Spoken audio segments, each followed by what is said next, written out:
Bab 67. Klan Bei.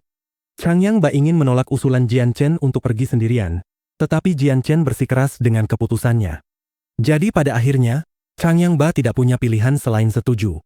Setelah diskusi selesai, Bei Dao berkata, "Dari apa yang kudengar di istana kerajaan, sekte Huayun telah menerima kabar tersebut dan sedang bergerak menuju kota Lore dengan kecepatan tinggi.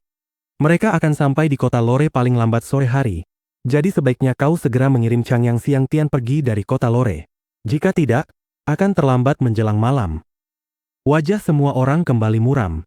Kemudian, Chang Bai berdiri dan berkata, "Kalau begitu, mari kita suruh Tuan keempat mengumpulkan barang-barangnya sebelum aku membawanya pergi dengan binatang elang." Tak lama setelah itu, semua orang mulai meninggalkan aula utama. "Siang silakan pergi ke kamar ibu. Ada beberapa hal yang harus kita bicarakan," kata Bei Yuntian sambil berjalan menuju kamarnya. Setelah memasuki kamarnya, Bei Yuntian menarik Jian Chen untuk duduk bersamanya. Saat itu, air mata mengalir di pipi Bei Yuntian. Ia tahu dalam hatinya bahwa setelah Jian Chen meninggalkan Changyang Menshan, akan sangat lama sebelum ibu dan anak itu dapat bertemu lagi. Kehidupan di benua Tianyuan sangat kompleks, dan Jian Chen tidak tahu kesulitan apa yang akan ia alami atau kejadian buruk apa yang akan menimpanya. Jadi ini mungkin terakhir kalinya ibu dan anak itu akan bertemu lagi. "Siang kau sudah tidak muda lagi dan sebentar lagi kau akan meninggalkan tempat ini.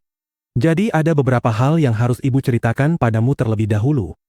Air mata Bei Yuntian berkilauan seperti kristal saat menetes dari wajahnya. "Siang pernahkah kau berpikir mengapa aneh kau tidak memiliki kakek atau nenek?" Jian Chen mengangguk tanpa mengeluarkan suara. Bei Yuntian melanjutkan, "Siang ibumu sebenarnya bukan berasal dari kerajaan Gesun. Tanah kelahiranku berasal dari salah satu dari 3 kerajaan terbesar, Kekaisaran Karl. Tidak hanya itu, tetapi klan Bei-ku adalah keluarga yang kuat yang telah ada selama lebih dari 1000 tahun. Klan ini memiliki pengaruh yang lebih kuat daripada sekte Huayun dan bermukim di kota Raja Minghuo. Kakekmu adalah seorang penguasa suci yang kuat, sementara kau memiliki 4 tetua hebat lainnya yang telah mencapai tingkat guru suci surga dan memegang posisi tinggi di klan Bei-ku." Bei Yuntian menghela napas. Sayang sekali hal-hal baik tidak berlangsung selamanya. Saat ibumu masih muda, kakekmu menerima surat dan tidak pernah kembali, tanpa meninggalkan kabar sama sekali. 20 tahun setelah hilangnya kakekmu, keempat tetua klan mengirim 2 orang untuk mencarinya. Namun, 2 hari setelah pencarian mereka dimulai, sebuah informasi mengejutkan dilaporkan. Kedua orang yang dikirim telah terbunuh di pedesaan. Wajah Bei Yuntian dipenuhi kesedihan setelah mengatakan itu. Informasi ini bagaikan sambaran petir dari langit yang cerah. Meskipun kedua tetua itu hanya berada di tingkat Master Suci Langit, mereka masih dianggap sebagai beberapa yang terkuat di benua Tianyuan, jadi tidak terbayangkan bahwa mereka bisa dibunuh. Para tetua bahkan tidak punya waktu untuk melarikan diri, dan sampai hari ini, klan Bei masih tidak tahu musuh mana yang cukup kuat untuk menyimpan dendam seperti itu terhadap klan Bei kita. Kakekmu mungkin juga pernah mengalami hal serupa. Sayangnya, musuh misterius kita bahkan tidak memberi kita waktu untuk menarik napas. Pada malam pembunuhan itu, sekelompok besar pria misterius menyerbu klan Bei kita. Mereka semua sangat kuat, dan 2 tetua yang tersisa tidak mampu mengusir mereka. Akhirnya, mereka terbunuh. Tanpa para tetua yang kuat, tidak ada lagi orang-orang kuat yang tersisa untuk melindungi kita. Pada saat itu, beberapa anggota klan yang setia mencoba membantu sekelompok dari kita melarikan diri dari pembantaian. Tetapi pada akhirnya, hanya ibumu dan pamanmu yang tersisa. Baru setelah pamanmu dan aku bersembunyi di rumah keluarga, kami dapat melarikan diri dari kota Minghuo dengan selamat. Setelah bersembunyi selama beberapa jam, kami menoleh dan segera pergi melalui kafilah tentara bayaran yang menuju kerajaan Gesun." Air mata masih mengalir dari wajah Bei Yuntian saat ia menangis dengan kesedihan mendalam. "Siang pada saat kejayaan itu, kita memiliki lebih dari 1000 anggota.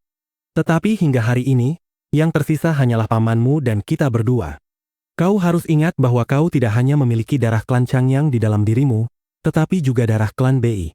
Kau harus meneruskan nama klan Bei. Jadi ingatlah untuk melindungi dirimu sendiri. Apakah kau mengerti?" Jian Chen mengangguk dalam diam sementara hatinya bergejolak karena emosi. Sudah sangat lama ia tidak bisa menenangkan diri, sejak berita yang disampaikan ibunya telah mengguncang lubuk hatinya. Setelah beberapa saat, Jian Chen akhirnya menenangkan diri dan berkata, "Ibu, mungkinkah kita masih belum mengetahui identitas musuh misterius kita atau seberapa kuat mereka?" Bei Yuntian menggelengkan kepalanya, "Aku tidak tahu. Ibumu dan pamanmu masih muda saat itu, jadi kami tidak mengerti banyak hal. Karena itu, kami tidak tahu siapa mereka. Jika ada yang tahu, pasti para tetua, tetapi mereka sudah meninggal sekarang. Setelah itu, Bei Yuntian mengeluarkan sebuah kantung bersulam merah dan melihatnya seolah-olah membangkitkan kenangan lama. Siang sebelum kakekmu menghilang, dia memberiku kantung merah ini dan mengatakan bahwa ini adalah pusaka keluarga yang diwariskan dari generasi ke generasi. Saat ini, usianya sudah lebih dari 1000 tahun, jadi tolong jaga baik-baik.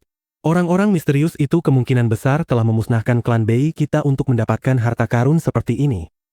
Mata Jian Chen menatap kantung merah bersulam itu dan berkata, "Ibu, sebenarnya isinya apa?" Di dalamnya hanya ada sepotong kecil bulu yang lebih kecil dari telapak tangan. Ibumu tidak tahu untuk apa bulu ini digunakan. Bei Yuntian meletakkan kantung merah itu di tangan Jian Chen dan berkata, "Siang meskipun kantung ini hanya berisi bulu, ini tetaplah pusaka keluarga, jadi bulu ini pasti sangat berharga. Saat ini kau adalah satu-satunya harapan klan Bei, jadi mewariskan pusaka keluarga ini seharusnya sudah pasti. Kuharap kau melindungi dirimu dengan baik, tetapi sebaiknya kau menyembunyikan kantung ini dengan segala cara. Meskipun kecil kemungkinannya bertemu dengan seseorang yang mengenalinya, lebih baik berhati-hati daripada menyesal." Jian Chen mengangguk tanpa suara sambil mengambil kantung merah itu. Dong dong dong. Saat itu, terdengar ketukan di pintu dan sebuah suara memanggil dari seberang. Dengan cepat menyeka air matanya, Bei Yuntian bertanya, "Siapa itu?" Tak terdengar suara apapun di luar pintu untuk beberapa saat. Akhirnya, sebuah suara berkata, "Saudari, ini aku." Mendengar suara yang familiar itu, suara yang belum lama ini ia dengar, Jian Chen menatap kosong ke arah pintu. Itu adalah pria dari istana, Bei Dao. Mendengar suara itu, Bei Yuntian tampak bingung sebelum berkata, "Masuklah." Pintu terbuka dan seorang pria berjubah hitam perlahan masuk. Itu persis Bei Dao. Bei Yuntian perlahan berdiri dari kursinya sambil menatapnya dengan ekspresi sedih. "Kakak, sudah 20 tahun sejak terakhir kali kau melihatku. Kukira kau sudah melupakanku." Tatapan Jian Chen mengeras. Dari fakta bahwa ibunya memanggilnya saudara laki-laki, dia sudah bisa menyimpulkan bahwa pria parubaya di depannya adalah pamannya. "Ai." Bei Dao menghela napas. "Kakak, maafkan aku, kakakmu salah karena tidak mengunjungimu selama 20 tahun terakhir. Sebenarnya, kakakmu tidak pernah melupakanmu, hanya saja beban yang ditanggungnya terlalu berat. Balas dendam untuk klan Bei kita pasti akan kulakukan. Kakakmu akan menjalani sisa hidupnya hanya untuk membalas dendam." Bei Yuntian juga menghela napas, sebelum menoleh untuk melihat Jian Chen. "Siang ini pamanmu, Bei Dao." "Paman," seru Jian Chen. Ini adalah pertama kalinya dia mengucapkan kata itu, dan juga pertama kalinya dia melihatnya dari dekat. Bei Dao mengamati Jian Chen sebelum tersenyum.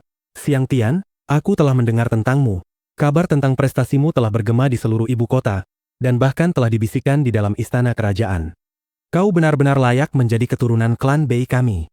Aku sangat menantikan hari ketika kau telah tumbuh menjadi kuat dan terhormat. Jangan mengecewakanku." Setelah berbicara, Bei Dao langsung kembali serius saat menghadap Bei Yuntian. "Saudari, aku tahu kau tidak ingin melihat Siang Tian pergi, tapi tidak ada cara lain. Saat ini, klan Changyang tidak dapat melawan sekte Huayun. Tetapi jika Siang Tian pergi, situasinya akan jauh lebih baik bagi klan dan Siang Tian. Membiarkan Siang Tian tinggal di istana tidak akan membawa manfaat apapun. Bahkan mungkin menyebabkan klan Changyang berakhir seperti klan Bei kita. Saat ini kita hanya perlu menyelundupkan Siang Tian sebelum malam tiba. Jika tidak, dia tidak akan bisa pergi, meskipun kau setuju untuk membiarkannya pergi." Bei Yuntian mengangguk perlahan. Karena Kaisar tidak mau membantu mereka secara terbuka saat ini, bagaimana mungkin dia tidak memahami alasan ini? Setelah itu, Bei Yuntian yang berlinang air mata membantu Jian Chen mengumpulkan beberapa pakaian dan barang sebelum mengantarnya keluar. Saat mereka berdua tiba di halaman belakang, mereka mendapati bibi Jian Chen, ayahnya, dan Chang Bai sedang menunggu di sana. Tepat di belakang mereka berdiri seekor binatang elang yang raksasa dan megah. Changyang meraih lengan Jian Chen, ekspresinya tampak sedih saat ia berbicara dengan nada khawatir. "Kakak keempat, sebaiknya kau berhati-hati di dunia luar, mengerti?" Jian Chen mengangguk sebelum berkata sambil tersenyum. "Jangan khawatir, kakak, aku pasti akan melindungi diriku sendiri. Tapi setelah aku pergi, sebaiknya kau jangan bermalas-malasan. Kau harus terus berlatih teknik pertempuran." Changyang mengangguk dengan tegas dan berkata, "Baik, kakak keempat. Kekurangan kekuatan kakakmu telah membebanimu. Mulai sekarang, aku akan berusaha lebih keras lagi untuk berkultivasi dan menjadi lebih kuat. Kakak perempuan kedua Jian Chen, Changyang Mingyue, menghampirinya dan memberinya sekantong rempah-rempah. Kakak keempat, kakak perempuanmu yang kedua membuatkanmu jimat keselamatan dan mendoakan perjalananmu aman. Sebaiknya kau memakainya. Saat ini, Changyang Mingyue sudah berusia 18 tahun. Dia telah tumbuh menjadi gadis cantik yang tinggi dan langsing, yang mampu membuat seluruh kota memperebutkannya. Jian Chen mengambil jimat perlindungan darinya. Meskipun dia tahu bahwa jimat itu tidak akan memberikan perlindungan yang berarti, itu tetaplah hadiah dari saudara perempuannya yang dipenuhi dengan kepedulian. Terima kasih, kakak kedua. Aku pasti akan menjaga jimat ini. Ucapnya sambil tersenyum. Changyang maju sambil membawa sebuah cincin dan berkata, Siang ini adalah cincin angkasa yang sudah lama disiapkan ayahmu untukmu. Ini seharusnya menjadi hadiah kelulusanmu dari Akademi Kargat. Tetapi aku rasa kau tidak perlu menunggu selama itu lagi. Ayahmu akan memberikan cincin angkasa ini kepadamu. Sudah ada sesuatu yang kusiapkan untukmu di dalamnya. Terima kasih, ayah. Dengan ekspresi penuh rasa syukur, Jian Chen mengambil cincin ruang angkasa. Siang cincin angkasa adalah benda yang sangat berharga di benua Tianyuan. Untuk menghindari masalah yang tidak perlu, jangan tunjukkan cincin angkasamu kepada siapapun, bahkan dalam keadaan yang paling genting sekalipun, kata Changyang Ba. Jian Chen mengangguk, ayah, Siang mengerti. Bab 68, Kota Awan Putih. Setelah semua orang selesai berbicara, Jian Chen pergi bersama Chang Bai di punggung binatang elang dan segera meninggalkan kota Lore. Duduk di atas binatang elang, Jian Chen menatap tembok kota yang menjauh dengan ekspresi rumit di wajahnya. Sudah lebih dari 15 tahun sejak ia datang ke dunia ini, dan ia hanya 2 kali meninggalkan batas-batas Menshan dan kota Lore. Pertama kali dia meninggalkan kota Lore adalah untuk pergi ke Akademi Kargat. Tetapi kali ini, alasannya tidak lagi sama. Jian Chen mengerti bahwa setelah pergi, dia tidak akan bertemu keluarganya lagi untuk waktu yang sangat lama, dan harus berjuang sendiri. Di lingkungan berbahaya yang dikenal sebagai benua Tianyuan ini, Jian Chen hanya bisa mengandalkan dirinya sendiri.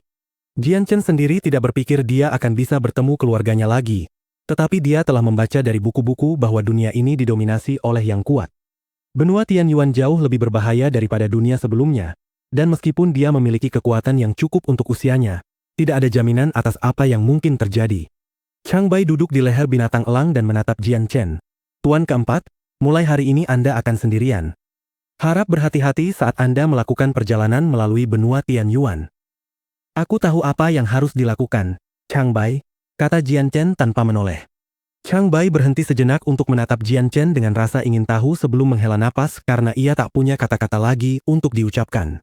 Binatang elang terbang tinggi di langit, ribuan meter di atas tanah, melesat melintasi langit seperti seberkas cahaya. Dengan desiran angin yang berhembus kencang, rambut dan pakaian Chang Bai dan Jian Chen berkibar kencang tertiup angin. Sang binatang elang melayang di atas tembok-tembok desa-desa kecil yang tak terhitung jumlahnya sebelum akhirnya sang binatang elang perlahan berhenti di udara, tepat di depan tembok-tembok sebuah kota besar. Sambil memandang ke bawah ke arah kota, Jian Chen bertanya, Chang Bai, sebaiknya kau antar aku sampai di sini saja. Mendengar itu, Chang Bai menunduk melihat kota kecil itu sebelum mengangguk, kalau begitu. Seketika itu juga, binatang elang terbang turun ke tanah di bawah kendalinya. Jian Chen melompat turun dari binatang ajaib itu sebelum berkata kepada Chang Bai, Chang Bai, sebaiknya kau segera pulang, aku yakin sekte Huayun sudah tiba di istana Changyang. Chang Bai mulai naik bersama binatang elangnya. Tuan keempat, mohon jaga diri. Jian Chen melambaikan tangan mengucapkan selamat tinggal kepada Chang Bai dan berbalik untuk berjalan menuju kota di depannya. Chang Bai ragu-ragu saat duduk di atas binatang elang dan memperhatikan punggung Jian Chen semakin menjauh. Baru setelah Jian Chen menghilang, Chang Bai berkata, Tuan keempat, kuharap kita segera bertemu lagi, kau selalu mengejutkanku. Binatang elang mulai mengepakkan sayapnya dan terbang ke langit, meniup debu kemana-mana. Tak lama kemudian, Chang Bai terbang ke udara menuju arah istana Changyang. Matahari sudah lama terbenam di cakrawala. Dengan warna-warna senja yang cepat mendekat, Jian Chen berjalan menuju kota kecil itu bersama sekelompok orang. Namun sementara dia berjalan kaki, banyak dari mereka bepergian dengan kereta yang ditarik oleh binatang ajaib. Kemunculan Jian Chen secara alami membuat para pelancong lain penasaran dan membuat banyak tentara bayaran lainnya menjadi waspada. Tetapi ketika mereka menyadari betapa muda Jian Chen, mereka langsung kehilangan kewaspadaan mereka. Jian Chen mengamati para tentara bayaran yang menunggangi binatang-binatang ajaib itu. Beberapa di antara mereka berusia antara 20 hingga 50 tahun. Beberapa mengenakan baju zirah, beberapa dari kulit, dan beberapa hanya mengenakan pakaian biasa. Namun, ketika Jian Chen berjalan lebih dekat ke arah mereka, ia bisa mencium aroma darah. Bagi Jian Chen yang berpengalaman, ia tahu bahwa para tentara bayaran ini telah dibaptis dengan darah musuh mereka. Jarak 10 mil tidak terlalu jauh bagi Jian Chen. Dan setelah beberapa saat, ia melihat tembok kota setinggi 20 meter. Jian Chen tidak tahu berapa umur tembok itu, tetapi pertempuran terus-menerus dengan waktu tampaknya telah meninggalkan jejaknya. Bekas luka yang terlihat dapat dilihat di tembok, tetapi di dekat gerbang tertulis dengan kaligrafi tebal kata-kata, Kota Awan Putih. Hei, berhenti. Apa tujuanmu di sini? Di balik jalan Jian Chen terdapat penjaga kota. Jian Chen tersenyum kecil dan menyerahkan beberapa koin emas kepada penjaga, lalu berkata, "Saudara, saya hanyalah seorang tentara bayaran yang datang ke Kota Awan Putih untuk sebuah misi." Penjaga itu mengambil koin emas secara diam-diam dan tersenyum cerah padanya. "Ah, jadi Anda punya misi? Kalau begitu saya tidak akan membuang waktu berharga Anda, silakan masuk."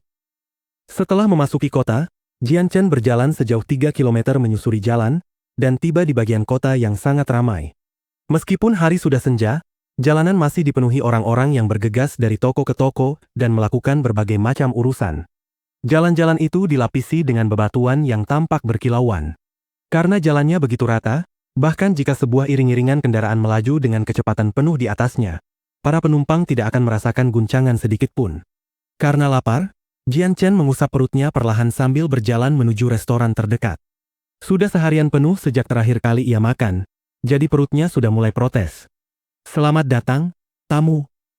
Disambut dengan antusias oleh seorang pelayan, Jian Chen berjalan menuju meja kosong dan duduk. "Tamu terhormat, apakah Anda di sini untuk makan atau menginap?" Pelayan itu adalah seorang pria muda berusia 20-an dan memiliki senyum ramah di wajahnya.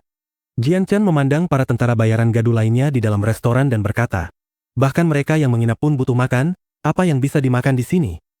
Pelayan itu tersenyum dan memperkenalkan Jian Chen pada berbagai macam hidangan. Namun semua hidangan yang disebutkan adalah hidangan termahal. Pelayan itu sudah lama memperhatikan bahwa Jian Chen mengenakan pakaian yang cukup mewah dan mengira dia adalah putra dari keluarga kaya. Namun Jian Chen tidak memperdulikan harga makanan-makanan tersebut dan malah dengan malas memilih salah satu untuk dimakan di luar. Setelah makan sampai kenyang, Jian Chen membayar kamar berukuran sedang untuk malam itu dan segera masuk ke kamarnya untuk beristirahat. Restorannya tidak terlalu berkualitas tinggi, jadi kamar berukuran sedang itu tidak terlalu mewah. Dibandingkan dengan Changyang Mansion, perbedaannya seperti membandingkan langit dengan bumi. Kamar tersebut menawarkan tempat tidur kayu dengan satu meja dan beberapa kursi, tetapi selain itu, tidak ada lagi. Sebagai catatan tambahan, kamar tersebut telah dibersihkan dengan baik. Jian Chen memang tidak pernah pilih-pilih, jadi kamar ini sudah cukup memuaskannya. Setelah menutup pintu, Jian Chen berjalan menuju tempat tidurnya dan mengeluarkan cincin ruang angkasa yang diberikan ayahnya sebelum pergi, lalu melihat isinya. Cincin luar angkasa itu layak disebut harta karun berkualitas tinggi karena terdapat banyak benda di dalamnya. Dengan kapasitas penyimpanan internal hingga 100 meter kubik, terdapat tumpukan barang yang tersusun di tengahnya. Meskipun cincin itu belum penuh, hampir setiap inci lantainya telah tertutup oleh barang-barang. Di antara tumpukan barang, terdapat 1000 koin ungu yang berkilauan cemerlang bersama dengan beberapa ribu koin emas yang ditumpuk di tumpukan lain. Bahkan ada tumpukan kecil inti monster, sekitar 40 di antaranya adalah inti monster kelas 2, 10 di antaranya adalah inti monster kelas 3, dan hanya 1 di antaranya adalah inti monster kelas 4. Melihat banyaknya barang yang tersimpan di dalam cincin ruang angkasa, Jian Chen merasa sangat hangat di dalam hatinya. Meskipun jumlahnya tidak banyak, semuanya memiliki kegunaan praktis untuk kebutuhan Jian Chen. Dengan sebanyak ini, sungguh menunjukkan betapa Changyang Ba sangat menyayangi putranya. Sambil memasukkan kembali cincin ruang angkasa ke dadanya, Jian Chen mengingat dengan jelas kata-kata ayahnya. Sampai ia cukup kuat, ia tidak berani memperlihatkan cincinnya kepada siapapun karena itu adalah barang yang sangat berharga di benua Tianyuan. Meskipun ada banyak orang yang memiliki cincin ruang angkasa, mereka semua adalah anggota kuat dari klan yang berpengaruh dan kaya, dan dapat dengan mudah melindungi diri mereka sendiri dari bahaya. Setelah naik ke tempat tidur, Jian Chen mengambil beberapa inti monster dari dalam cincin ruang angkasa dan menutup matanya sambil mulai berkultivasi menggunakan energi dari dalam inti monster tersebut. Seperti biasa, Jian Chen mulai menyerap energi di dalam inti monster dengan kecepatan yang menakutkan. Jika ada yang melihatnya sekarang, mereka akan melihat inti monster memancarkan sedikit cahaya saat energi di dalamnya mulai mengalir ke dalam dirinya seperti aliran yang deras. Dengan mata telanjang, energi itu mengelilingi tubuh Jian Chen sementara inti monster menyusut dengan cepat di tangan Jian Chen. Sejak Jian Chen mencapai tingkat Saint, terdapat misteri yang tak terduga di dantiannya berupa cahaya biru dan ungu. Karena itu, jalan kultivasinya menjadi jauh lebih sulit dari sebelumnya, dan meskipun tingkat penyerapan energi dunia beberapa kali lebih cepat dari sebelumnya, ia hanya mampu menyerap 1% saja, sisanya diserap oleh dantiannya. Jadi untuk saat ini ia harus menyerap energi dari inti monster. Tetapi jika ia terus seperti ini, ia tidak akan mampu mengimbangi tingkat konsumsinya. Setelah 2 jam, Jian Chen telah menyerap banyak energi dari inti monster. Tetapi Jian Chen terus mengambil inti monster demi inti monster dari cincin ruangnya dan terus berkultivasi. Dia masih memiliki banyak inti monster kelas 1 dan beberapa inti monster kelas 2 yang setidaknya akan cukup untuk beberapa hari. Untungnya, ayahnya juga memberinya 10 inti monster kelas 3 dan 1 inti monster kelas 4. Pada hari kedua, matahari sudah mencapai titik tertinggi di langit sebelum Jian Chen akhirnya selesai berkultivasi. Pada saat itu, semua inti monster kelas 1 miliknya pada dasarnya telah habis. Setelah menyadari semakin menipisnya jumlah inti monster di sabuk angkasanya, Jian Chen menghela napas panjang putus asa. 2 cahaya di dalam dantiannya benar-benar membuatnya merasa sangat tertekan. Setelah menenangkan diri, Jian Chen meninggalkan kamarnya dan restoran untuk berbaur dengan keramaian jalanan. Langit pagi cukup cerah, dan matahari yang terik belum mulai meningkatkan suhu udara secara signifikan. Dengan pancaran cahaya yang hangat, semua orang merasa cukup nyaman. Di jalanan yang ramai, beberapa tentara bayaran bergegas, sementara beberapa pedagang kaki 5 berjalan perlahan. Jian Chen akhirnya tiba di serikat tentara bayaran. Dia sudah memikirkan pekerjaan apa yang ingin dia ambil, jadi dia harus menjadi tentara bayaran terlebih dahulu. Bab 69. Tentara Bayaran Kelas 1. Di seluruh benua Tianyuan, di setiap kota di setiap negara, serikat tentara bayaran akan selalu berada di pusat kota. Dan tepat di sebelah serikat tentara bayaran akan selalu ada beberapa bank kecil. Kota Awan Putih hanyalah kota kelas 2, tetapi wilayahnya sangat luas. Jian Chen berjalan selama 30 menit penuh sebelum akhirnya tiba di jalan yang ramai di pusat kota. Tepat di depannya berdiri sebuah bangunan setinggi 20 meter yang menjulang di atas bangunan-bangunan lain. Ini adalah markas serikat tentara bayaran. Gedung serikat tentara bayaran itu cukup besar dan dibangun menyerupai makhluk ajaib raksasa. Di pintu masuk gedung, arus tentara bayaran dari berbagai macam terus-menerus keluar masuk. Jian Chen bergabung dengan serikat tentara bayaran, dan meskipun ini adalah pertama kalinya dia berada di tempat seperti ini.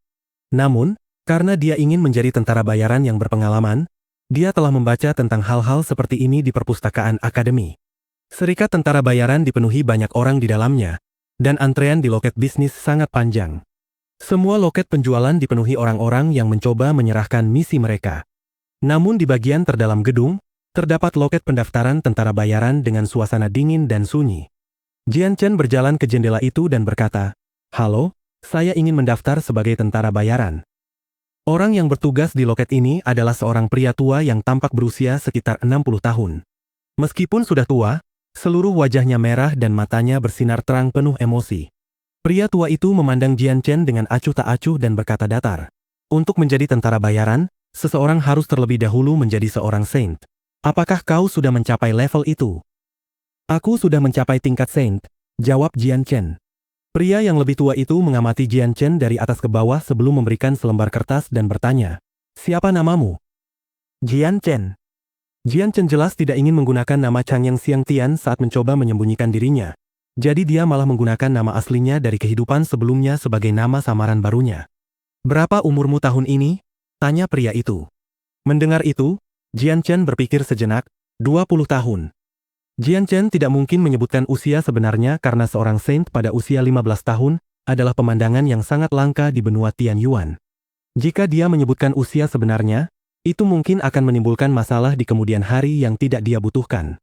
Meskipun banyak orang tahu betapa berbakatnya Jian Chen di Akademi Kargat, hanya beberapa orang seperti kepala sekolah dan wakil kepala sekolah yang mengetahui usia sebenarnya. Usia 20 tahun adalah usia normal bagi seseorang untuk menjadi seorang santo. Dan karena pertumbuhan fisiknya telah lama melampaui yang lain, Tidak ada yang akan berpikir sebaliknya jika dia mengatakan bahwa dia berusia 20 tahun. Dengan penampilannya saat ini, hampir tidak ada perbedaan antara seorang pemuda berusia 20 tahun biasa dan dirinya sendiri. Seberapa kuat kamu sudah mencapai tingkatan itu? Pria itu mulai menulis di selembar kertas dengan pena. Santo utama, kata Jian Chen. Proses selanjutnya untuk menjadi tentara bayaran cukup sederhana. Setelah membayar pajak sebesar 1 koin perak, Jian Chen resmi menjadi tentara bayaran. Dia mengambil lencana tentara bayarannya, yang merupakan lencana peringkat terendah karena dia hanya seorang saint tingkat dasar. Setelah mengambil lencananya, Jian Chen tidak berlama-lama di serikat tentara bayaran, melainkan segera meninggalkan gedung dan menanyakan arah ke toko obat. Meskipun benua Tianyuan memiliki master suci bercahaya yang dapat menyembuhkan berbagai macam luka, jumlah mereka sangat sedikit. Karena itu, status setiap master suci bercahaya sangat tinggi, terutama bagi tentara bayaran, yang akan kesulitan untuk mengundang master suci bercahaya ke dalam kelompok mereka. Hanya kelompok terbesar dan terkuat yang dapat berhasil mengundang satu orang. Mereka yang sendirian atau tidak cukup kuat akan kesulitan menikmati manfaat yang dibawa oleh master suci bercahaya kecuali mereka membayar sejumlah besar uang. Dengan jumlah tentara bayaran yang tak terhitung di benua Tianyuan, ada pula jumlah orang terluka yang tak terhitung setiap harinya. Karena pasokan master suci bercahaya tidak mencukupi permintaan mereka yang membutuhkannya, metode baru menggunakan obat-obatan dan ramuan herbal diciptakan untuk mengatasi luka. Penggunaan obat-obatan ini jauh lebih rendah daripada kemampuan penyembuhan master suci bercahaya, tetapi diterima secara luas oleh para tentara bayaran. Hal ini karena, selain obat-obatan kelas tinggi, obat-obatan biasa sangat murah. Toko obat itu tidak kecil dan penuh sesak di dalamnya. Sama sekali tidak seperti serikat tentara bayaran yang memiliki dinding kedap suara di sekelilingnya. Sementara di serikat tentara bayaran, semua tentara bayaran di sana akan berteriak keras satu sama lain agar terdengar. Di toko obat, orang-orang dapat dengan mudah berbincang satu sama lain. Toko obat itu dipenuhi antrean panjang. Setelah melirik ke sekeliling toko, Jian Chen akhirnya menemukan antrean yang relatif sedikit orangnya dan menunggu. Boleh saya tanya, Anda ingin memesan apa? Akhirnya tiba giliran Jian Chen. Ia disambut dengan antusias oleh orang yang berada di balik meja kasir. Saya butuh beberapa rempah. Apakah Anda memilikinya? Tanya Jian Chen. Asisten itu menatap Jian Chen dengan tatapan aneh. Ini adalah pertama kalinya ia melihat seseorang datang bukan untuk membeli obat luka, melainkan, orang ini membeli ramuan herbal. Terlepas dari rasa ingin tahunya terhadap Jian Chen, asisten itu menjawab, tentu saja kami menjualnya. Saya tidak tahu apa yang diinginkan pelanggan terhormat ini, tetapi apapun yang ada di toko ini dijual. Saya butuh rumput kilin, rumput gosok, rumput manis, rumput kerangka, rumput gergaji, bunga antelop, bunga akar, lili, dan umbi kura-kura. Apakah Anda punya semua ini? Jian Chen menyebutkan hampir 10 jenis tumbuhan herbal yang berbeda. Asisten itu langsung mengangguk. Ya, kami punya. Rempah-rempah ini sangat umum dan harganya tidak mahal sama sekali. Kami punya semuanya, tetapi saya tidak tahu berapa banyak yang diinginkan pelanggan terhormat ini. Jian Chen tersenyum bahagia. Dia mengeluarkan koin emas dan meletakkannya di atas meja sambil berkata, beri aku beberapa dari setiap barang. Ramuan-ramuan ini semuanya barang yang sangat umum. 1 koin emas saja sudah cukup untuk membeli 1 troli penuh. Melihat koin emas di atas meja, pria itu tersenyum cerah. Baiklah, mohon tunggu sebentar, tamu kehormatan. Saya akan membawanya kepada Anda sebentar lagi. Setelah berkata demikian, ia memasuki ruang belakang untuk mengambil bahan-bahan tersebut. Setelah membayar ramuan yang dibutuhkannya, Jian Chen meninggalkan toko dan menuju ke luar kota. Dia tiba sekitar 10 mil di luar tembok kota, dan memasuki hutan kecil. Di sana, dia menggali beberapa gundukan tanah dan memetik beberapa daun pohon. Kemudian dia menyimpannya di dalam sabuk ruang angkasanya dan berjalan kembali ke kota awan putih. Setelah kembali ke kota awan putih, Jian Chen membeli 1 set pakaian biasa baru dan menyelinap ke sebuah gang sepi yang tersembunyi dari keramaian. Setelah melihat ke kiri dan ke kanan untuk memastikan keadaan aman, dia mengeluarkan seikat kecil masing-masing ramuan yang telah dibelinya sebelumnya. Pertama-tama, ia menggiling ramuan herbal menjadi bubuk halus menggunakan tangan dan kakinya, sebelum mencampurnya dengan air yang telah dikumpulkannya. Ia menambahkan lumpur lunak dan daun ke dalam campuran tersebut, lalu menggilingnya lagi menjadi bubuk. Ia terus mencampurnya sebelum memeras sisa sarinya. Jian Chen mengambil sari tersebut dan segera mengoleskannya ke wajahnya. Dengan cepat, Jian Chen mengangkat kepalanya. Perubahan total pada wajahnya terlihat jelas. Saat ini, Penampilan Jian Chen benar-benar berbeda. Bahkan orang yang terbiasa dengan penampilannya pun tidak akan bisa mengenalinya sekarang. Pada dasarnya, Jian Chen sekarang adalah orang yang sama sekali berbeda. Ketampanannya yang sebelumnya telah berubah menjadi biasa saja, bahkan alis dan bulu matanya pun telah berubah menjadi lebih pendek. Satu-satunya ciri yang tidak berubah adalah sepasang matanya yang memikat dan sosoknya yang tampak lemah. Jian Chen tidak berhenti sampai di situ, pedang angin ringan perak muncul di tangannya. Dia tiba-tiba meletakkan pedang itu di pinggangnya, sementara rambutnya yang panjang hingga pinggang sedikit tertiup angin. Dengan kilatan cahaya perak, pedang angin ringan dengan cepat menebas rambut panjangnya dengan kecepatan yang hampir tak terlihat dengan mata telanjang. Rambutnya kini tergerai hingga bahu. Ia berganti pakaian dari pakaian mewahnya sebelumnya yang terbuat dari sutra tenun tangan. Sungguh perubahan yang drastis dari sutra terbaik ke kulit kasar. Pada titik ini, tidak ada satupun hal tentang Jian Chen yang akan mengingatkan bahkan pada orang-orang yang paling mengenalnya sekalipun tentang Jian Chen yang asli. Jian Chen meluangkan beberapa saat lagi untuk memastikan dia tidak melewatkan apapun agar penampilannya yang baru menjadi sempurna. Setelah merasa puas, dia segera membakar pakaian lamanya dan keluar dari gang. Setelah kembali memasuki markas Serikat Tentara Bayaran, Jian Chen berjalan menuju tempat misi. Aula misi di Serikat Tentara Bayaran membagi misi menjadi 5 tingkatan, S, A, B, C, dan D. Tingkatan tertinggi adalah S, dan terendah adalah D. Pada saat yang sama, para tentara bayaran juga dibagi ke dalam 5 kategori yang sama. Saat ini, Jian Chen hanya seorang tentara bayaran peringkat D, sehingga ia hanya dapat menerima misi peringkat D. Pangkat seorang tentara bayaran ditentukan oleh jumlah misi yang diselesaikan, kehormatan, dan kekuatan mereka. Tentara bayaran peringkat E setidaknya harus berstatus Saint, sedangkan tentara bayaran peringkat C minimal memiliki kekuatan Great Saint. Dengan sistem ini, tentara bayaran peringkat S harus mencapai kekuatan dan kehormatan Earth Saint Master. Sekalipun seseorang memiliki kekuatan yang sama dengan Master Suci Bumi, jika mereka tidak memiliki reputasi yang sama, maka mereka tidak akan dianggap sebagai tentara bayaran peringkat S. Oleh karena itu, sistem penilaian tentara bayaran ini tidak memiliki jalan pintas. Misi peringkat D memang banyak, tetapi sebagian besar sangat membosankan. Kebanyakan misi tersebut tentang menemukan barang yang hilang, atau membantu sebuah toko membeli dan mengirimkan barang mereka ke toko lain. Tak satu pun misi yang menarik minat Jian Chen. Saat ini, Jian Chen hanya menginginkan misi yang memungkinkannya meninggalkan kerajaan Gesun karena dia tahu sekte Huayun adalah kekuatan besar di kerajaan itu. Meskipun penampilannya telah berubah total, tidak ada jaminan bahwa seseorang tidak akan menemukan identitas aslinya dan memicu pengejaran sekte Huayun untuk menangkapnya.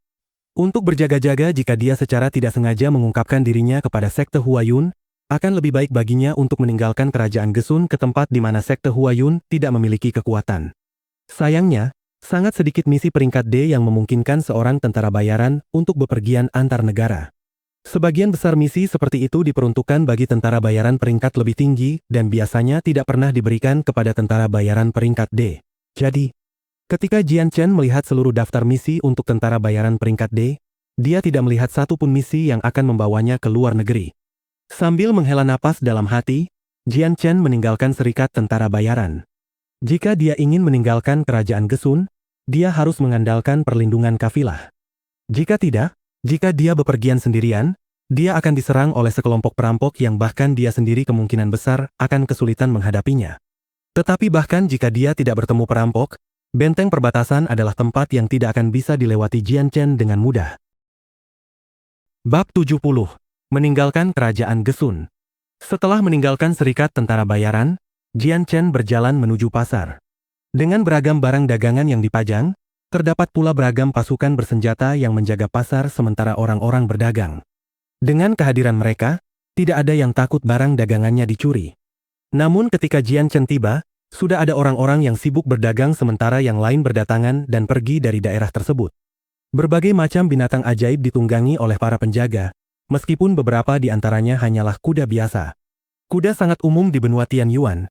Tetapi meskipun merupakan jenis transportasi yang paling umum, kuda juga merupakan yang paling biasa. Pada saat itu, seorang pedagang berjalan di samping Jian Chen dengan membawa barang dagangan di tangannya. Sambil mengulurkan tangannya, Jian Chen bertanya kepada pedagang itu, "Saudaraku, bolehkah saya bertanya apakah Anda tahu ada pedagang yang meninggalkan kerajaan Gesun?" Pedagang itu memandang Jian Chen dengan curiga sebelum menunjuk ke arah sebuah kafilah besar. Kafilah itu sedang bersiap untuk meninggalkan kerajaan Gesun. Jian Chen mengikuti arah jari pemuda itu dengan matanya dan melihat 10 kafilah berkumpul bersama. Di sekeliling kafilah-kafilah itu terdapat sekelompok besar tentara bayaran yang melindungi barang-barang, sementara seorang pria parubaya yang mengenakan jubah mewah memerintahkan orang-orang untuk memuat barang-barang ke dalam kafilah. Hanya dengan sekali pandang, Jian Chen tahu bahwa pria parubaya ini adalah orang yang bertanggung jawab atas kafilah-kafilah tersebut. Segera menghampirinya, ia bertanya, "Paman, bolehkah saya bertanya apakah kafilah Anda akan meninggalkan kerajaan Gesun?" Mendengar ucapan Jian Chen, pria parubaya itu menoleh dan bertanya, "Mengapa kau bertanya?" Sambil tertawa, Jian Chen berkata, "Paman, jika kafilah Paman meninggalkan kerajaan Gesun, bolehkah saya bergabung? Meskipun kekuatan saya tidak terlalu besar, saya tetaplah seorang tentara bayaran. Saya juga tidak membutuhkan imbalan untuk ini. Bagaimana?" Pria parubaya itu tampak lega mendengar kalimat terakhir Jian Chen dan berkata, "Baiklah. Namun, kamu harus tetap dekat dengan kami selama perjalanan. Selain itu, semua ongkos di pinggir jalan harus kamu bayar sendiri dan tidak akan kami ganti.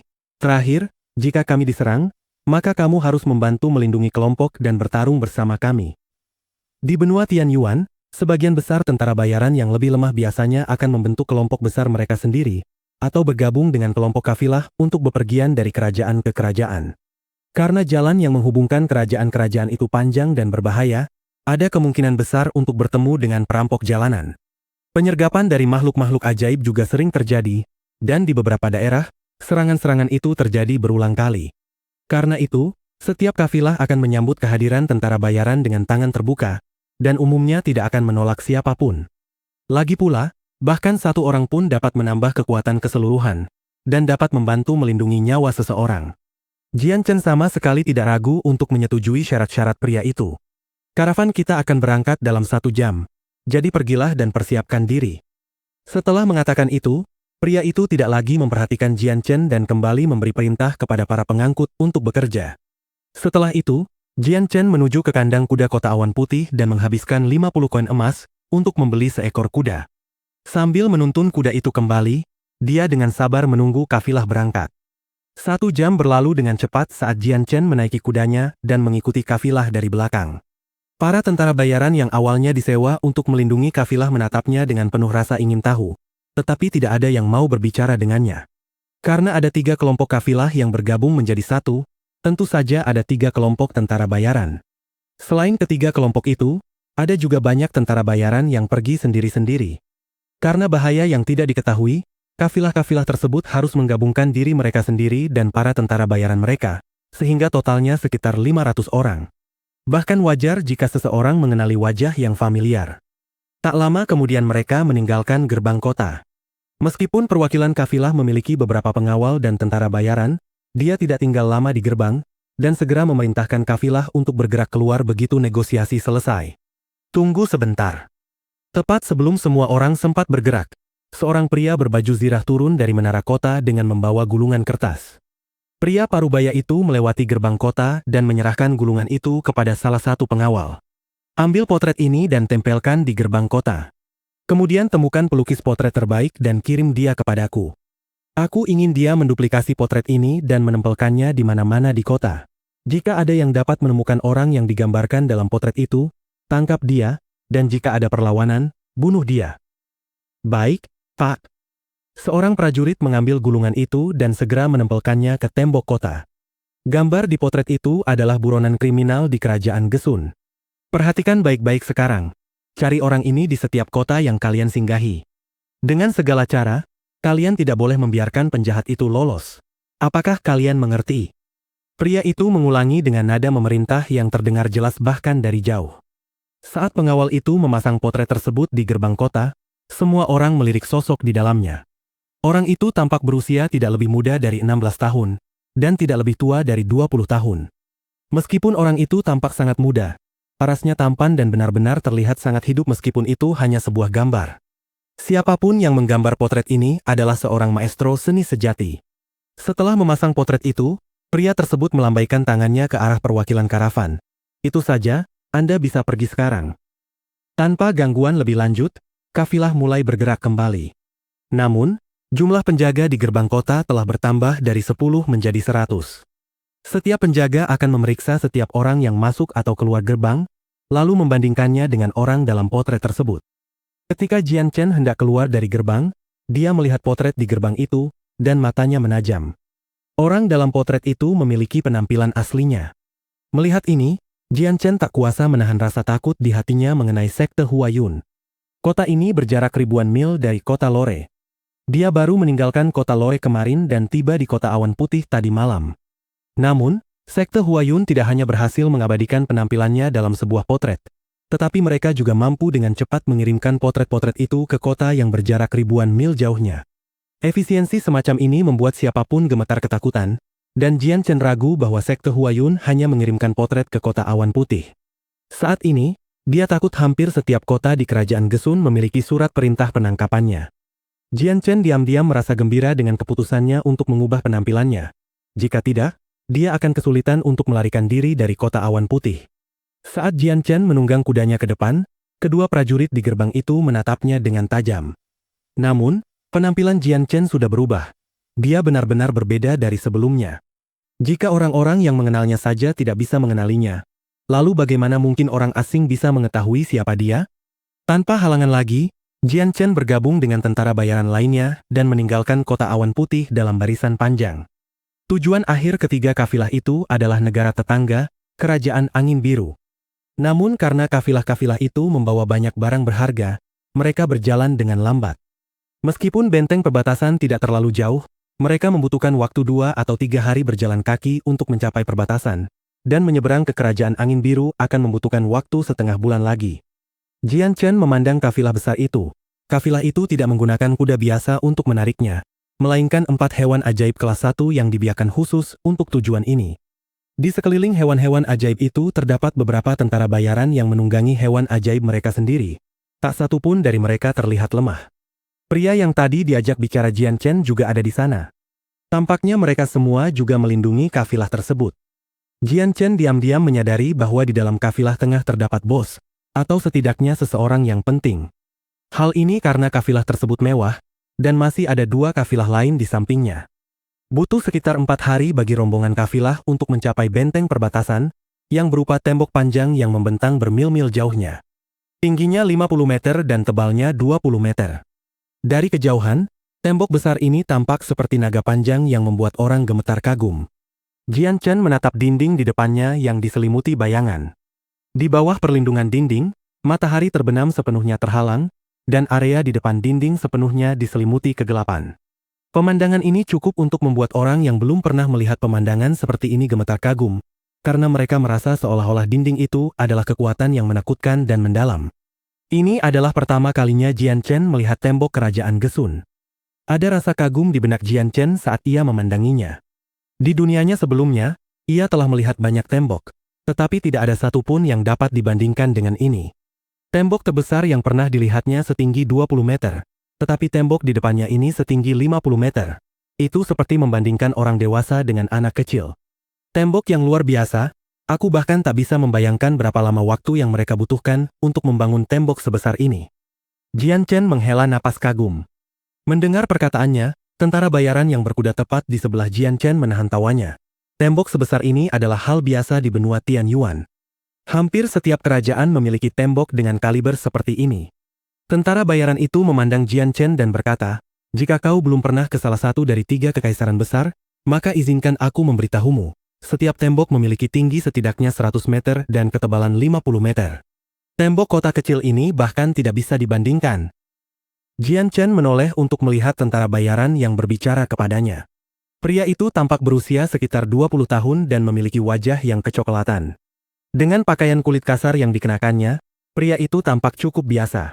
"Kalau ada kesempatan, aku pasti akan mengunjungi 3 kekaisaran besar." Jian Chen tertawa. Jalan yang menghubungkan 3 kekaisaran besar cukup panjang dan berbahaya. Selain itu, makhluk-makhluk ajaib berkeliaran di sana, jadi tidak mudah untuk bepergian antar kekaisaran, kata tentara bayaran itu. Bab 71, Mu Yun. Jian Chen tersenyum lembut sambil menangkupkan kedua tangannya sebagai salam. Sepertinya kakak telah melihat banyak matahari saat menjelajahi benua Tianyuan. Tentara bayaran itu membalas senyumannya. Tidak terlalu lama, hanya beberapa tahun saja. Dibandingkan dengan mereka yang meninggalkan rumah untuk berkelana selama 10 hingga 100 tahun, aku masih sangat muda. Saudaraku ini tidak tahu harus memanggilmu apa, kata Jian Chen. Namaku Mu Yun, siapa namamu? Tentara bayaran itu berbicara dengan penuh antusias. Nama saya Jian Chen, jawab Jian Chen. Ia telah memutuskan untuk menggunakan nama Jian Chen di masa depan di benua Tianyuan. Setelah itu, Jian Chen dan Mu Yun mulai berbincang, membahas beberapa isu menarik di benua Tianyuan. Meskipun ini adalah pertama kalinya Jian Chen menjelajahi benua Tianyuan, dia telah membaca banyak buku tentang benua itu di perpustakaan Kargat dan telah mengenal beberapa hal termasuk sejarahnya. Mu Yun, di sisi lain, telah menjelajahi benua Tianyuan selama beberapa tahun. Jadi pengalamannya bisa dikatakan cukup luas.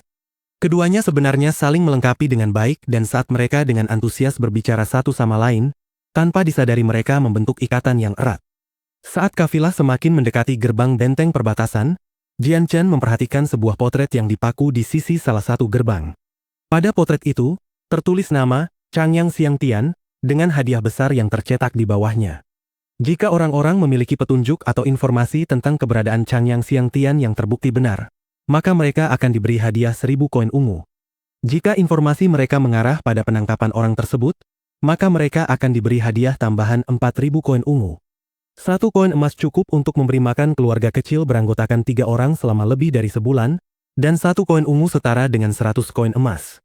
Jadi, 1000 koin ungu adalah jumlah uang yang besar bagi tentara bayaran manapun.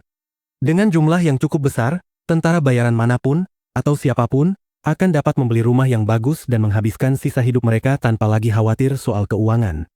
Mudah untuk mengatakan bahwa hadiah ini begitu menggiurkan sehingga tidak ada yang bisa menolaknya.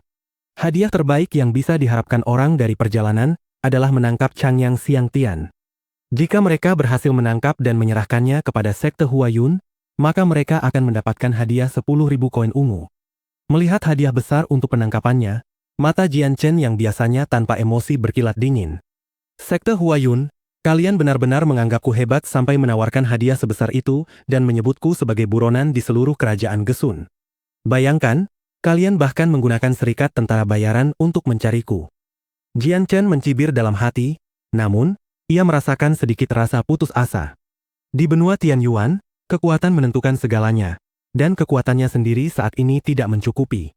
Karena sekte Huayun, ia harus mengorbankan nama baiknya, citranya, rumahnya, dan kerajaannya. Dalam situasi seperti itu, ia tidak hanya tidak mampu berbuat apa-apa, tetapi bahkan salah satu dari 4 klan utama di kota Lore, klan Changyang miliknya, tidak berdaya untuk menghentikan sekte Huayun. Jian Chen menghela napas. Saat itu, ia tak kuasa teringat kembali pada wajah ibunya yang menangis sedih ketika ia pergi. Setelah mengingat kembali hal itu, mata Jian Chen melembut sesaat sebelum dengan cepat menjadi tegas. Setelah momen itu, dia berjanji pada dirinya sendiri bahwa dia akan mendedikasikan dirinya untuk kultivasi dan meningkatkan kekuatannya. Jika tidak, di bawah kekuatan besar sekte Huayun, dia tidak akan pernah bisa kembali ke kerajaan Gesun dan bertemu ibunya lagi. Lebih penting lagi, dia tidak akan pernah bisa merasakan kasih sayang seorang ibu lagi. Jian Chen yang dulu adalah seorang yatim piatu dan tidak pernah mengenal arti kasih sayang seorang ibu. Surga tidak hanya memberinya kesempatan hidup baru, tetapi juga kehidupan keluarga yang diberkati. Jian Chen sangat menghargai perasaan yang ia rasakan dari hubungannya dengan ibunya. Bahkan mereka yang lahir dalam keluarga bahagia pun tidak akan bisa merasakan apa yang dirasakan Jian Chen. Sebagai seseorang yang menjalani seluruh hidupnya dalam isolasi, ia selalu mendambakan keluarga. Tetapi karena ia selalu hidup dalam kesendirian, hatinya hanya mengenal rasa kesepian. Di samping gerbang yang kosong, sekitar 200 tentara berdiri dan menatap setiap orang yang masuk dan keluar kota. Setiap kali wajah seseorang tidak jelas, mereka akan dihentikan oleh para tentara dan dibandingkan dengan potret tersebut sebelum akhirnya diizinkan untuk melanjutkan perjalanan. Meskipun para prajurit telah memblokir banyak tentara bayaran yang kuat, tidak ada yang terburu-buru. Ini karena di luar perbatasan kerajaan Gesun, benteng tersebut memiliki lebih dari 10.000 prajurit dan sama sekali tidak kekurangan ahli. Jadi, jika pertempuran pecah, akan jelas siapa yang akan kalah. Pintu benteng itu sangat besar. Bahkan jika 5 kafilah masuk berdampingan, mereka tidak akan menghalangi jalan sama sekali. Saat Jian Chen dan kafilahnya perlahan berjalan maju, sebuah kafilah yang lebih kecil melaju dari belakang. Ketika mereka melihat gerbang benteng semakin dekat, mereka mulai berbicara. Siapa sebenarnya pria dalam potret ini dan mengapa dia dikejar-kejar oleh semua orang? Aku tidak menyangka bahwa bahkan benteng perbatasan kerajaan Gesun pun akan memasang potret ini. Sepertinya orang ini melanggar banyak hukum. Saya sudah mengunjungi 3 kota dan melihat potretnya dipasang di mana-mana. Bahkan Serikat Tentara Bayaran pun telah mengeluarkan surat perintah penangkapan untuknya. Benar sekali, orang ini jelas-jelas seseorang yang melanggar beberapa hukum besar, atau membuat marah seseorang yang berpengaruh. Saat ini, Serikat Tentara Bayaran telah memberinya hadiah buronan peringkat A tanpa batasan peringkat yang dibutuhkan untuk mendapatkannya. Jadi, bahkan Tentara Bayaran peringkat D pun bisa mendapatkan hadiah buronan ini. Tepat sekali, komisi untuk ini sangat tinggi. Selama kita memiliki informasi tentang lokasinya, itu sudah 1000 koin ungu. Dan jika mereka menangkapnya dengan informasi ini, maka itu akan menambah 4000 koin ungu lagi. Beberapa ribu itu bukan apa-apa. Jika kita menangkap dan membawanya ke sekte Huayun secara pribadi, itu berarti 10.000 koin ungu. 10.000 koin, membayangkannya saja sudah menakutkan. Aku tidak akan mampu menghabiskan 10.000 koin ungu seumur hidupku. Mendengar para pedagang membicarakan potret itu, Mu Yun menoleh ke Jian Chen dan tertawa. Aku tidak tahu kejahatan macam apa yang dilakukan Changyang Xiangtian sehingga sekte Huayun menghabiskan begitu banyak uang untuk mengejarnya. Tetapi itu pasti bukan hukuman yang adil, karena potret di sana mengatakan dia hanya berada di tingkat Saint tingkat pertama. Aneh sekali, bagaimana mungkin seorang Saint tingkat pertama mendapatkan begitu banyak kebencian dari sekte Huayun? Mungkinkah Changyang Xiangtian tertangkap basah mengintip putri sekte Huayun saat dia mandi? Mendengar Mu Yun berbicara, Jian Chen hanya bisa tertawa. Ia menatap Mu Yuan dengan tak berdaya. Saudara Mu Yun, aku telah tinggal di kerajaan Gesun selama lebih dari selusin tahun, dan telah banyak mendengar tentang sekte Huayun. Namun, aku hanya pernah mendengar bahwa pemimpin sekte itu memiliki seorang putra, bukan seorang putri. Jadi, mengintip putrinya mandi secara diam-diam sepertinya tidak mungkin. Mu Yun melirik Jian Chen dengan sinis. Apa kau tahu, siapa bilang pemimpin sekte Huayun tidak punya anak perempuan? Ini tidak mungkin bisa dipastikan, mungkin dia bersembunyi dari dunia luar. Jian Chen menggelengkan kepalanya tanpa daya, memutuskan dalam hatinya untuk tidak lagi berdebat dengan Mu Yun tentang apakah pemimpin sekte Huayun benar-benar memiliki seorang putri atau tidak. Kafilah itu tidak menemui hambatan apapun di benteng, dan penampilan Jian Chen dengan mudah melewatinya tanpa masalah. Tidak ada yang bisa mengetahui bahwa penampilannya palsu karena Jian Chen adalah seorang ahli penyamaran. Jadi meskipun dia hanya menggunakan beberapa ramuan biasa, penyamarannya sempurna. Selain itu, teknik penyamaran ini adalah sesuatu yang diwariskan kepada Jian Chen saat ia berkelana di dunia sebelumnya. Teknik ini tampak sederhana, tetapi sebenarnya cukup mendalam dan tidak mudah dipelajari. Di dunia ini, metode semacam ini belum ditemukan, jadi wajar jika tidak ada yang akan curiga. Selama wajahnya tidak berkaca-kaca, maka tidak akan ada yang bisa mengetahuinya. Setelah melewati benteng perbatasan, mereka disambut oleh dataran yang membentang sejauh mata memandang. Hanya ada sedikit orang, dan jalan itu hanya dilalui beberapa kafilah. Ini adalah jalan yang tidak berada di bawah kendali kerajaan manapun, dan hanyalah sebidang tanah yang kacau dan tidak teratur. Perampok dan bandit berkeliaran di daerah ini, sehingga kafilah biasanya berkumpul bersama dan menyewa tentara bayaran yang kuat untuk melindungi mereka. Bentangan tanah ini juga sangat luas. Perjalanan 1 hari hanya membawa mereka seperempat jalan. Jika mereka ingin mencapai kerajaan Angin Biru, mereka juga harus melewati pegunungan untuk sampai ke benteng perbatasan. Dengan kecepatan kafilah saat itu, jika mereka ingin mencapai benteng, mereka membutuhkan setidaknya 10 hari. Bahkan jika jalannya datar, mereka tidak akan bisa melaju lebih cepat, karena kafilah-kafilah itu dibebani dengan gerobak besar berisi barang-barang. Saat hari mulai gelap, kafilah berhenti untuk bersiap bermalam. Para tentara bayaran mendirikan kemah di sekitar kafilah, sementara para pengemudi kafilah menurunkan pakan untuk dimakan kuda. Kepulan asap membubung dari perkemahan saat beberapa tentara bayaran duduk untuk memanggang daging binatang ajaib atau makanan siap saji untuk mereka makan. Namun, tidak semua dari mereka duduk bersama. Beberapa tentara bayaran berdiri di samping dan mulai memakan jatah mereka masing-masing. Jian Chen mengeluarkan tenda dari sabuk angkasanya dan kemudian mencari sebidang tanah kering dan datar untuk mendirikannya. Karena dia bukan bagian dari kelompok tentara bayaran manapun, dia tidak dapat menggunakan perbekalan yang disediakan untuk mereka yang disewa. Jian Chen harus bertanggung jawab atas apapun yang dia gunakan tanpa bantuan dari kafilah. Tepat ketika Jian Chen selesai mendirikan tendanya, Mu Yun tiba-tiba menghampiri Jian Chen dan berkata, "Jian Chen, sepertinya kau baru bergabung dengan kafilah ini di tengah jalan. Kemana kau berencana pergi?" Jian Chen mengangguk dan berkata, "Aku ingin pergi ke kerajaan angin biru. Bagaimana denganmu, kakak Mu Yun?"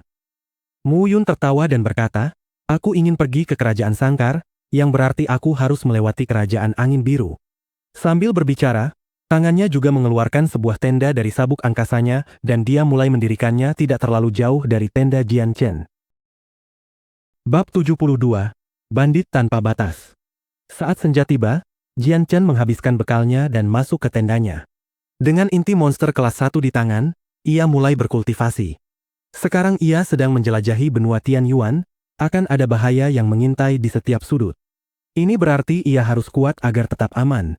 Karena itu, Jian Chen tidak berani menyia-nyiakan sedetik pun untuk meningkatkan kekuatannya. Tidak hanya itu, tetapi ia tahu bahwa jika ia menjadi lebih kuat, maka ia akan dapat kembali ke kerajaan Gesun dan bersatu kembali dengan keluarganya tanpa takut pada sekte Huayun. Jika tidak, jika ia berani menunjukkan wajahnya di sana, ia akan dikejar sampai ke ujung dunia oleh sekte tersebut. Saat ini, suasana di luar relatif tenang. Hanya sesekali terdengar suara langkah kaki saat beberapa tentara bayaran berpatroli di sekitar perkemahan. Waktu berlalu dengan tenang seiring larutnya malam. Saat itu, semua tentara bayaran di tenda mereka tertidur lelap, dan tentara bayaran yang berpatroli tampak mengantuk hingga kehilangan konsentrasi.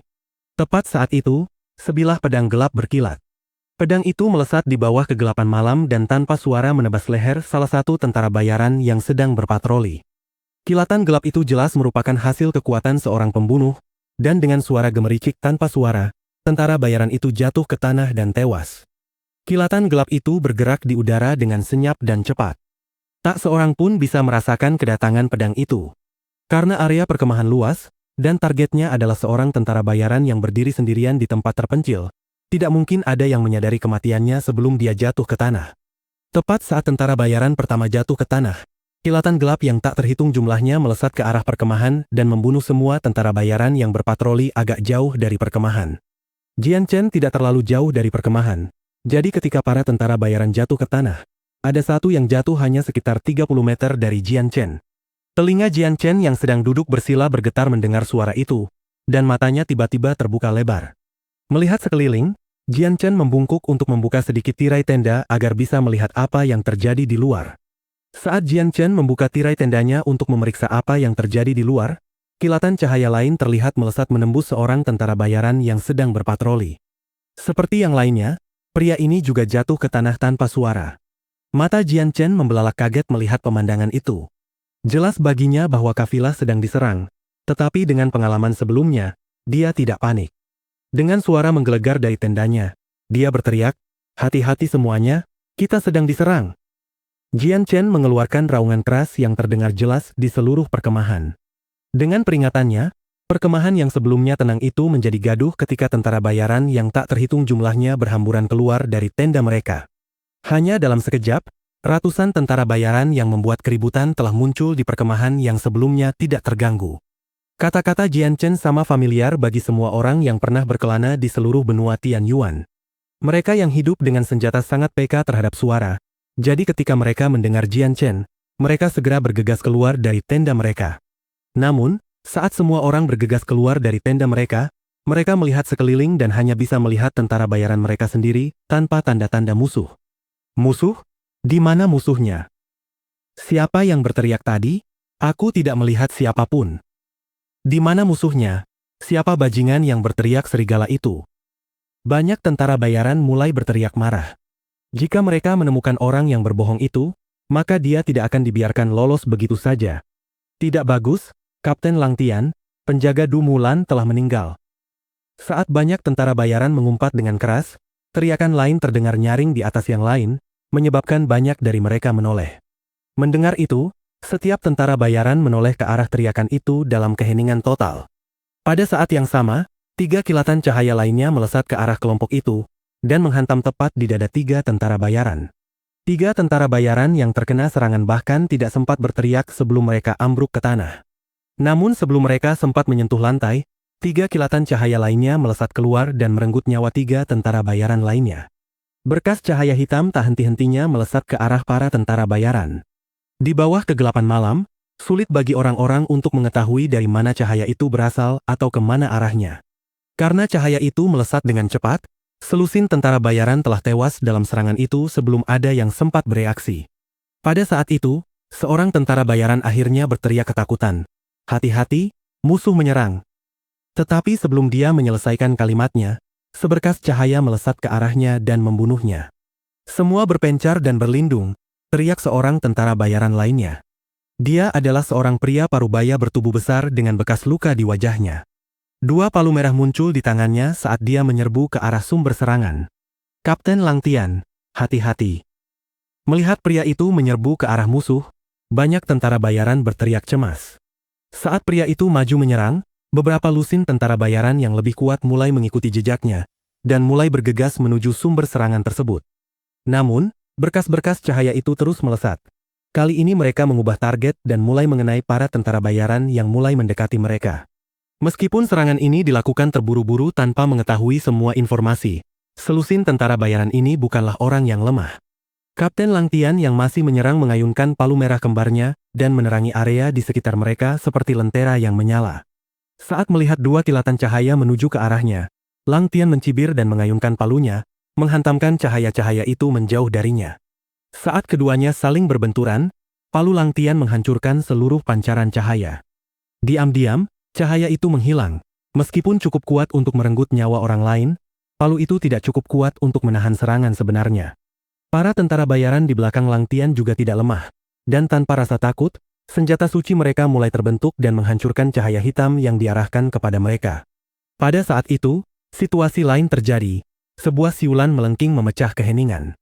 Ketika para tentara bayaran menoleh ke arah suara itu, mereka hanya bisa melihat banyak sekali anak panah yang terbang ke arah mereka, seperti kawanan belalang.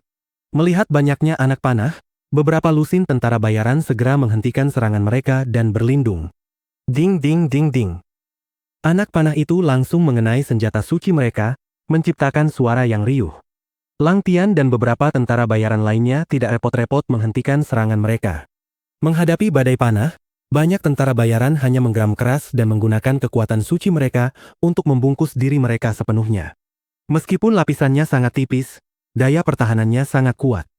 Panah-panah itu terpental begitu saja saat jatuh ke tanah, sama sekali tidak mampu menembus lapisan pelindung tersebut. "Saudara-saudaraku, mari kita bunuh." Tepat ketika para tentara bayaran hendak mengikuti serangan awal ke wilayah musuh, sebuah suara lantang terdengar dari kegelapan malam. Teriakan itu mengguncang langit, dan bersamanya muncul bayangan gelap samar yang melesat ke arah para tentara bayaran. "Para bandit telah keluar, siapkan panah kalian."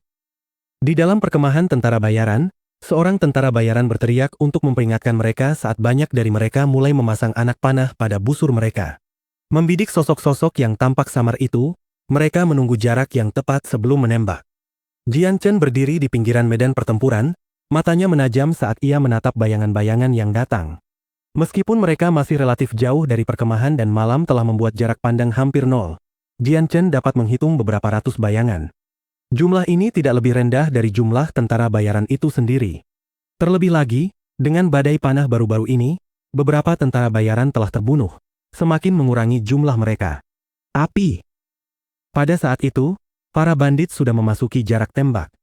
Dengan perintah satu orang, 100 anak panah dilepaskan ke udara oleh para tentara bayaran dan melesat ke arah para bandit dengan suara siulan yang memekakkan telinga.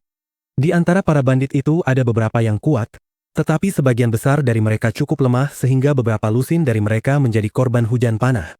3 berkas cahaya lagi melesat keluar tanpa suara dari belakang para bandit dan merenggut nyawa 3 pemanah bayaran.